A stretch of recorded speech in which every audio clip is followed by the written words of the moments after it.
नमस्कार. आपल्या सगळ्यांच्याच घरी वर्षभराचा गहू एकदम भरला जातो, बरोबर ना? पण मग प्रश्न पडतो की एवढा गहू कीड लागण्यापासून, खराब होण्यापासून वाचवायचा तरी कसा? हा प्रश्न खराच खूप महत्त्वाचा आहे. पण काळजी करायचं काहीच कारण नाही. आज आपण याच प्रश्नाचं उत्तर शोधणार आहोत, तेही अगदी सोप्या स्टेप बाय स्टेप पद्धतीने. तर आपल्या सगळ्यांसमोरचा प्रश्न हाच आहे की वर्षभराचा गहू सुरक्षित ठेवायचा कसा?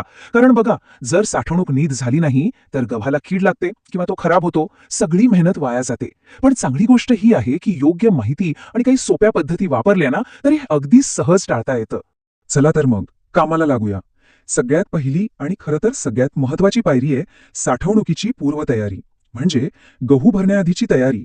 म्हणतात ना, सुरुवात चांगली झाली की अर्ध काम झालंच म्हणून समजा. यशस्वी साठवणुकीचा सगळा पाया याच तयारीवर उभा आहे. आणि ही तयारीची प्रक्रिया खरं तर अगदी सोपी आहे. फक्त 3 स्टेप्स आहेत. पहिली स्टेप, उन्हात वाळवणे. गव्हाला कमीत कमी 3 ते 4 दिवस छान कडक ऊन द्यायचं.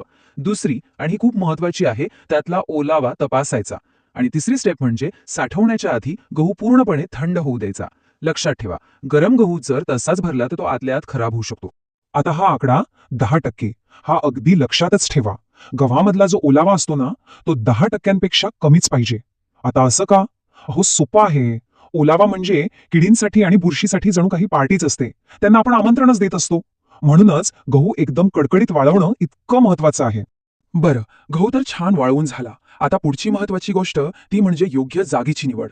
आपण गहू कुठे ठेवतो यावर त्याची पुढची सगळी सुरक्षितता अवलंबून असते.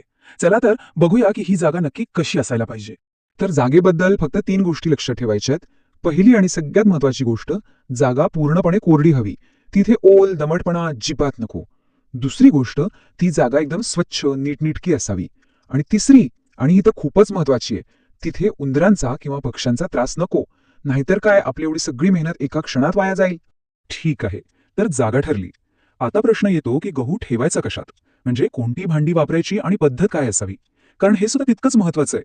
योग्य भांडी आणि योग्य पद्धत वापरली की मग बघा, गहू वर्षभर अगदी सुरक्षित राहतो. इथे बघा, एका बाजूला योग्य पद्धत आहे आणि दुसऱ्या बाजूला अयोग्य. योग्य पद्धत कोणती? तर धातूची कोठी किंवा सिमेंटची टाकी वापरा. पोत्यात भरणार असाल तर ती थेट जमिनीवर न ठेवता लाकडी फळ्यांवर किंवा जाड प्लास्टिकच्या कागदावर ठेवा. आणि काय करायचं नाहीये तर थेट जमिनीवर किंवा ओलसर जागी पोती कधीच ठेवायची नाहीत. असं केल्याने जमिनीतून ओल लागते आणि गव्हाला हमखास कीड लागते. आता 2 खास टिप्स या नक्की लक्षात ठेवा. एक, धान्य भरण्यासाठी नेहमी नवी किंवा अगदी स्वच्छ धुतलेली पोती वापरायची. जुनी वापरलेली पोती टाळा. आणि 2, जर काही रासायनिक पावडर किंवा औषध वापरण्याचा विचार असेल तर कृपया स्वतःच्या मनाने काहीही करू नका.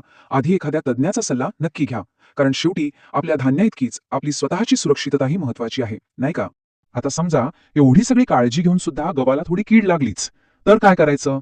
अजिबात घाबरून जायचं नाही. कारण आपल्याकडे त्यासाठी सुद्धा एक सोपा उपाय तयार आहे.